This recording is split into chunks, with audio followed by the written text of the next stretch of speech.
to end the violence.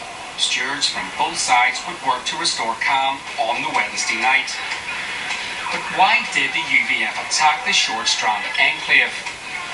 Many explanations have been put forward in the last week, that some loyalists feel disadvantaged and that the peace process has passed them by. Previous riots were sparked in North Belfast 8 months ago by a belief that the Historical Inquiries Team, the HET, is one-sided, and concern that a so-called supergrass trial could affect the U.V.F. leadership. You can put all of that into the pot. You can stir it up to make whatever you want out of it. But I think there will be people who will say that what happened those few days ago were about an individual, about one person, not about the community, and not about any of those genuine grievances that exist out there.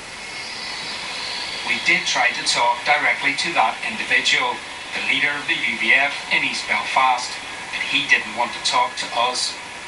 But the East Belfast U.V.F. has been talking recently to this local clergyman, Reverend Mervyn Gibson. Have the U.V.F. in this area said to you why it happened? Well, they have plainly said to me, and they've said to others as well. It happened because they felt their community was continually under attack. They put forward some solutions how this could be resolved.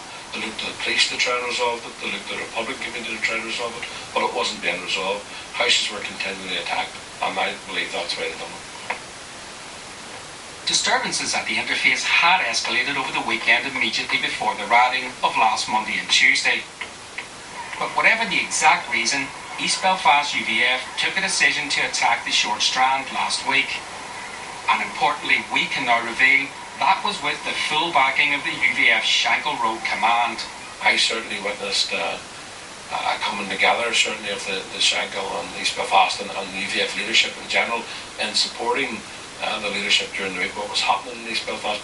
In fact, last Tuesday evening, the East Belfast U.V.F. leader is understood to have been joined on the Newtonards Road by the overall leader of the U.V.F., its so-called brigadier.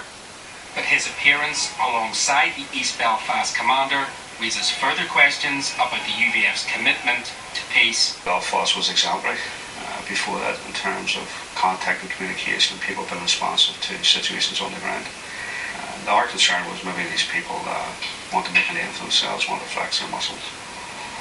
And there is evidence that the U.V.F. has been making its presence felt on the streets of East Belfast.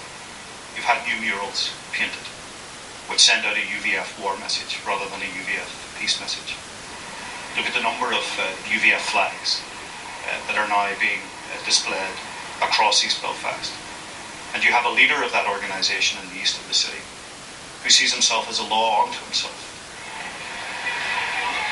On the second night of disorder last week, the U.V.F. stepped back and watched as local news carried on the violence that the U.V.F. had started on the Newtonards Road. In my belief, it got beyond the reach and control of those who were potentially organising that. What there was also clearly was no visible sign at that night of more mature heads or influencing hands seeking to constrain that. It was just letting it happen. So I think the beginning of this was organised. After that, it took a life of its own. But just as big a concern was that the violence had led to Republicans firing shots and brought hundreds of rioters onto the streets in the middle of the marching season. The repercussions were potentially huge. Reluctant to leave the stage for dissidents to exploit, senior mainstream Republicans bussed reinforcements from across the city into Short-Strand to defend the area by hand. Republicans had to go into Short-Strand to shore up the area. Why? Go in and have a presence and give reassurance to people on the ground. Because you leave a vacuum, other people will attempt to fill that vacuum. And we all know there are people within our communities, Republican communities, who would use this as a pretext for, entering into a scenario like that and trying to present themselves as defenders of the area. And in fact, it allowed the sectarian GD to come out of battle. Once it's out of the battle, it's very, very difficult to put it back in again. The exclusive aerial footage has revealed loyalist crowds near the Newtonards Road emptying a bottle bank to make more petrol bombs. At one stage, loyalists aimed a laser at the police helicopter. And And the aerial pictures also reveal how nationalists climbed on the roofs to lob their missiles towards the Newtownards Road.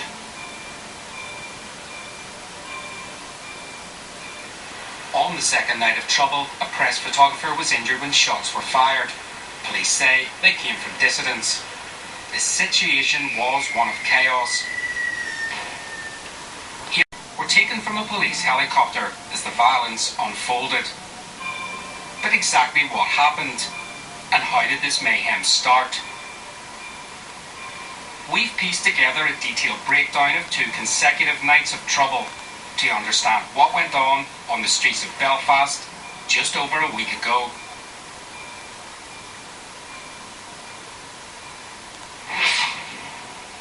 East Belfast is predominantly unionist, but also home to the nationalist enclave of Short-Strand. Here there's a notorious interface where peace lines divide the 2 communities. The first telltale sign that violence would erupt came at 6 o'clock last Monday, when a senior Republican received a call on his mobile from a loyalist intermediary, warning tensions were high. U.V.F men were being brought into the area from across East Belfast, and by 8 o'clock were gathering at local bars. Around 8:45 p.m, groups of U.V.F men emerged from up here at Castlereagh Street and over at the Mount. They converge here on Albert Bridge Road. They're dressed in black, wearing surgical gloves and masks, and they're ready to attack. A passing police patrol spotted a 100-strong crowd and called for backup. The first report we had of this was by a security patrol, so we then got some significant disorder in that area. As officers wait for reinforcements, the loyalist mob launches the first of a series of attacks, throwing bricks, bottles and stones at these homes. At exactly the same time, another loyalist gang attacked Short-Strand from the Newtownards Road end at Bryson Street and hurled petrol bombs and fireworks at homes. Back at the other end of Short-Strand at Mount Pottinger Road, police brought the trouble under control by 10 o'clock. But as the violence was quelled there, it intensified on the lower Newtownards Road.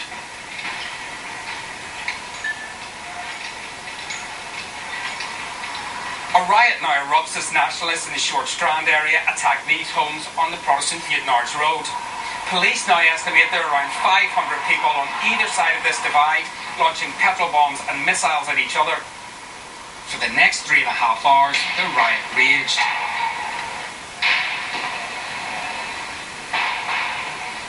Five shots were then fired from the loyalist side, some ricocheting off police Land Rovers. At 5 to midnight, fire also came from Short-Strand. A short time later, a man was shot on the loyalist side. And shortly after, a 16-year-old was hit too. But police managed to hold the line on the Newtownards Road, and the crowds dispersed at 2:30 in the morning.